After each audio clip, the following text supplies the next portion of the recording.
But I believe in treat all students and children as equal, other than loving them. Because that nomination was filed by my student, it's very, very inspiring and close to my heart.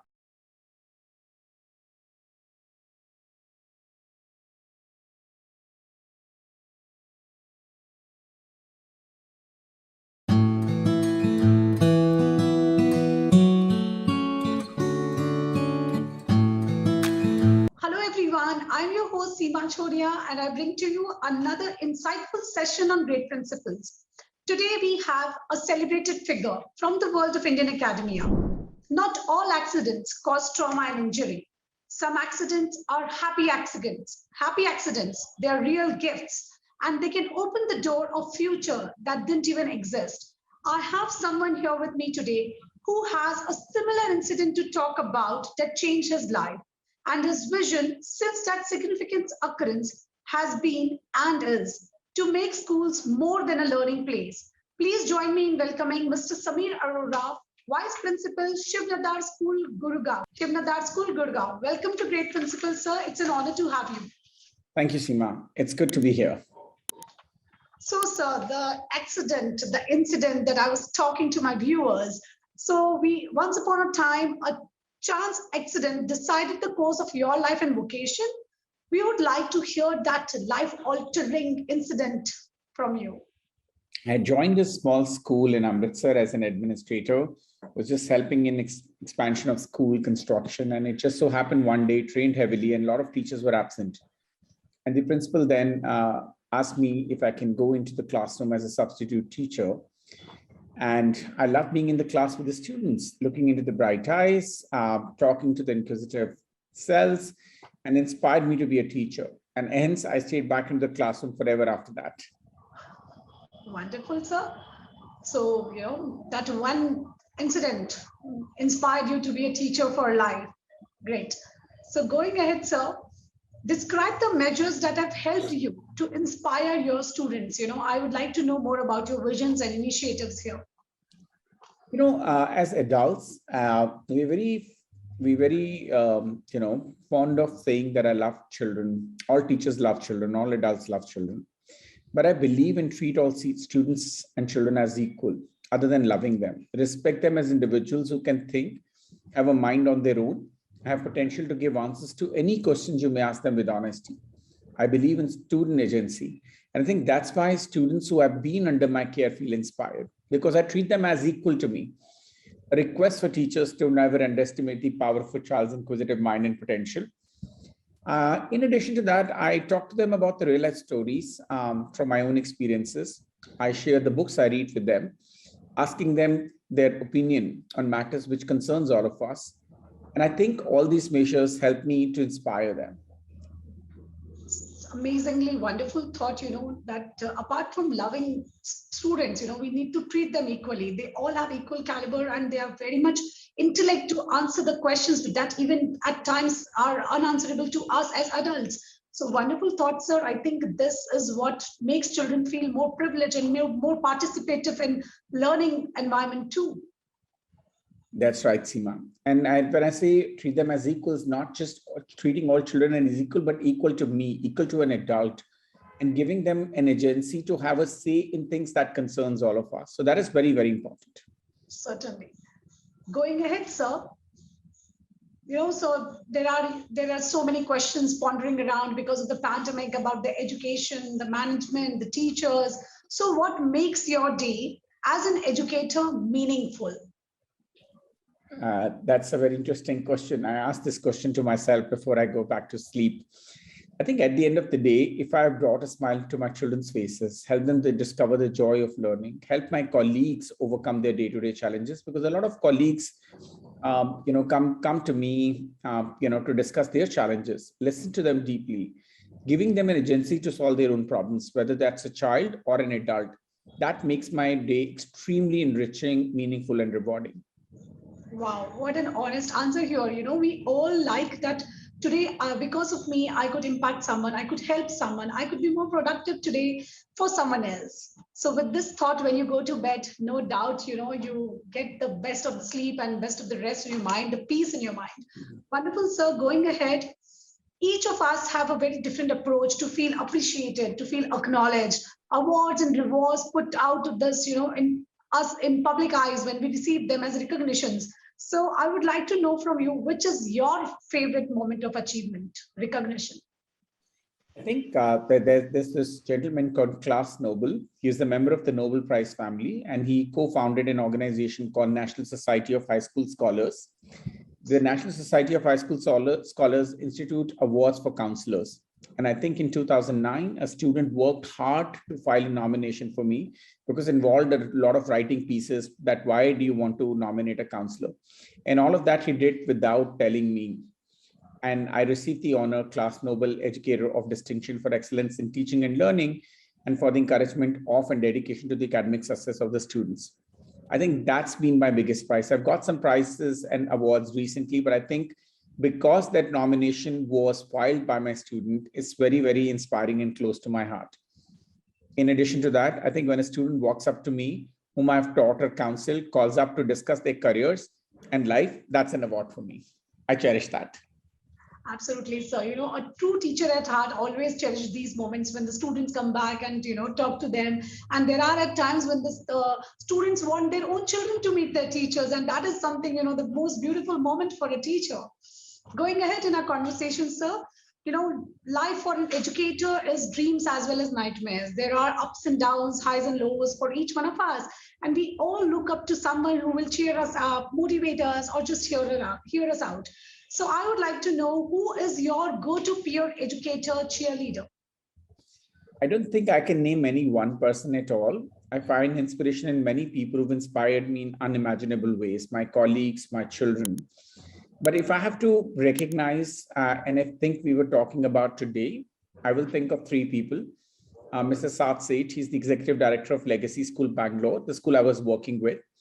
He's very, very inspiring. When I think that I've done my job, he pushes me to think beyond the obvious.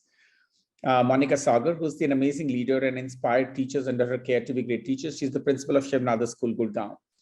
And one of the person whom I look up to really, really very, very, keep in very high esteem is Ms. Shashi Banerjee, who's the Director of Education at Shiv Nadar Schools.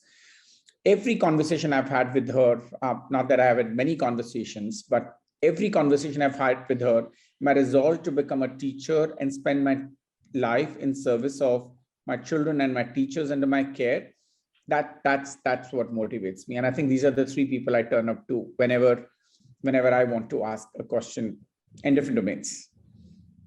Great to know about your go-to person, sir. And on this note, we reached the very interesting segment of the show, which is called Rapid Fire Round.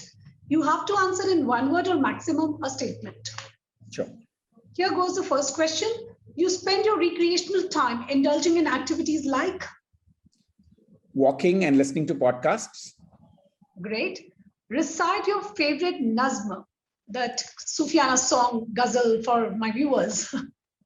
I think there is a very interesting, composition written by Faiz, Ahmed Faiz. He was a poet in pre-partition times. And I think he had a very interesting song composed, which I think should become the national anthem in all the songs. We teach children. It says, "Bol ke lab azad hai more, ab mere bol ke ab tak zuban meri hai." I'm not a great singer, but I think that's the song I would like to sing and teach my children. It talks about being free, being able to express yourself. So that's the song I would like to sing. Wonderful, sir. Rajma chawal or kadhi chawal, your favorite Punjabi food? Rajma chawal anytime. I mean, kadhi chawal is also favorite, but I've turned vegan. So I think I would say Rajma chawal right now. All right. Name 3 favorite plants from your garden. Basil or tulsi, that's one. Syngonium, or we call it money plant, that's the second. And I would say aloe vera, the third, because all these plants have medicinal property or a scientific property which helps me keep the environment around me clean. So I would say these 3 plants. Wonderful. Last question in this section. The last book you read was, and it was written by? Interesting. The book I'm reading right now, or the book I read last? The book you read last. Okay, interesting. I read so many books now. I have to go back in the chronological order. to find out what I like. I think one of the book which I read recently, I sometimes read two books parallelly, was called Deep Work by Cal Newport. And another book by him, which was the last book actually I read, So Good They Cannot Ignore You. As a counselor, we've always taught children to follow their passion. And that book challenged my hypothesis of, as a career counselor, of following one's passion. So I think that's the book I say, So Good They Cannot Ignore You by Cal Newport. Great. It was wonderful to know you in this segment, sir.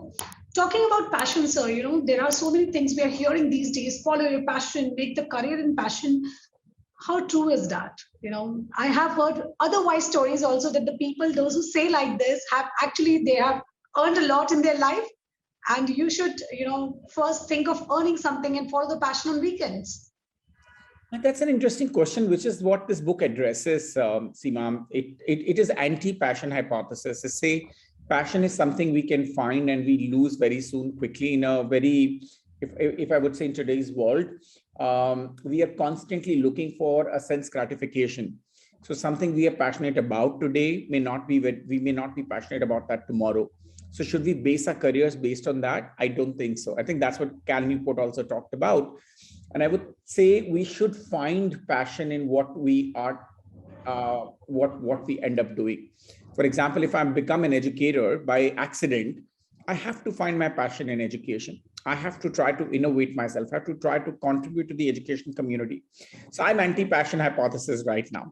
Passion can change, but vocations don't necessarily change as often. Do what you do so well that becomes your passion. Wow, what a beautifully explained. So you really explained it very beautifully, because every second statement today is like, follow your passion, let that be a career. And I think you very rightly said that our passion keeps changing. So make your work only your passion, and then there will be no looking back. So here comes this last question from our viewers, and they have so many things for us to share today, that from almost 3 centuries, Indian education has taken the backseat as we follow the Western idea of pedagogies. So what do you think? Is the launch of NEP a step in the right direction and in the right times? Indeed, National Education Policy 2019 has a potential to be a game changer.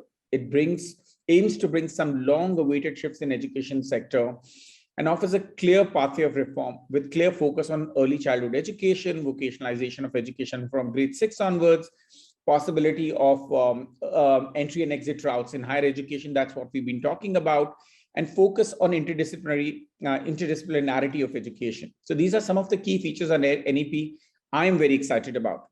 However, success of all this will depend largely on the achievement of universal foundational literacy and numeracy in primary schools and beyond by 2025. The NEP tries and aims to achieve the foundational literacy and numeracy. And I'm not talking about privileged school like us.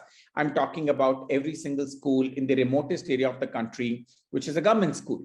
If the government is able to achieve and execute NEP in a spirit that we achieve the foundational literacy and numeracy by 2025, I think that will be a huge success. The rest of the policy will largely be irrelevant for such a large portion of students if this most basic learning is not achieved. So I would say it's a great step, but I'm watching out how is government going to implement that and achieve the foundational literacy and numeracy.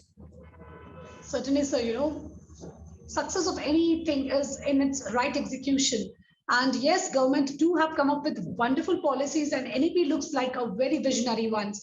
And it certainly have a lot of promising things. Now let's see how well it is implemented and executed. And we all are looking for this much needed introspection in education. So on this note, sir, we would end our conversation here. It was wonderful to have you. We got a lot of insights on how our life should be directed and how should we follow our passion. We at Great Principles feel privileged to have you and have an opportunity to interact with you. Thank you so much, sir. Thank you, Seema.